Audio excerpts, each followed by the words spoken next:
Leaders on both sides continuing to play the blame game as the government shutdown is set to enter into a third day on Monday. Lawmakers continue to hammer out a deal that will get the government back up and running. The Senate is now expected to vote on a possible deal tomorrow afternoon at noon. Weijia Jiang reports for WJZ from Capitol Hill, where lawmakers have now gone home for the night.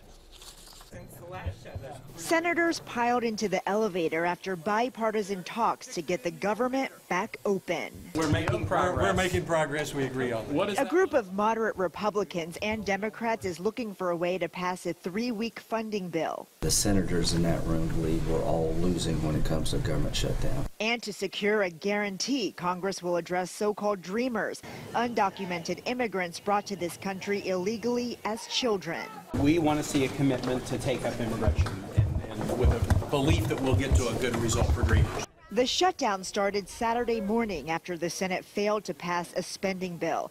So far, the impact has been seen at some national park sites, but federal workers are bracing for Monday, when hundreds of thousands could be on unpaid leave. Several lawmakers are expressing concern that if they don't resolve this now, each side will just dig in even more. That is absolutely critical that we not continue this, number one, on behalf of the country, but I think also resolution gets more difficult the longer we wait. And there's already lots of finger pointing. Democrats voted to shut down the government because they're impatient to get a solution for these DACA young adults. All along, the president's saying, well, I'll do DACA and Dreamers in return for the wall.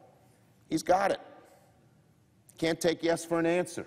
The White House called Senator Schumer's account false and said the president's not negotiating on immigration while Democrats hold the government and, quote, our troops hostage. On Capitol Hill, Weijia Jiang reporting for WJZ. Here in Baltimore, several federal buildings are now closed, as well as a number of sites, until a deal is reached. One of those locations is Fort McHenry. That's where we find WJZ's Amy Yancey live tonight with the other impacts people are now feeling because of this shutdown. Amy. Jonathan, as you can see, the gates are closed here.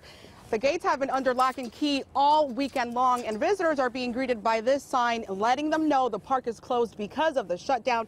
And tonight, it's not clear when this will end. On its second day, the government shutdown halted operations at federally funded agencies in Baltimore. Fort McHenry, which is part of the National Park Service, has been closed since Saturday.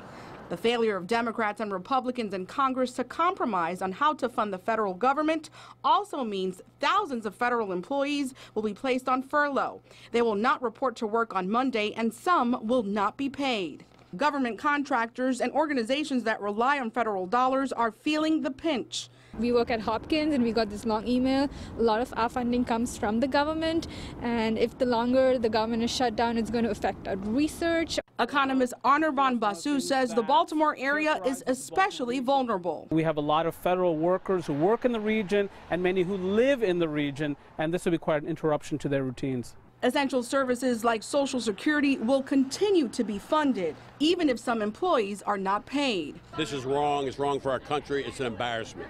We need to come together and get things done. The U.S. Postal Service, which operates and funds itself, will not be impacted. That means no matter how long the shutdown lasts, you can still send and receive mail. As the standoff in Washington continues, some are calling on lawmakers to remember who they serve.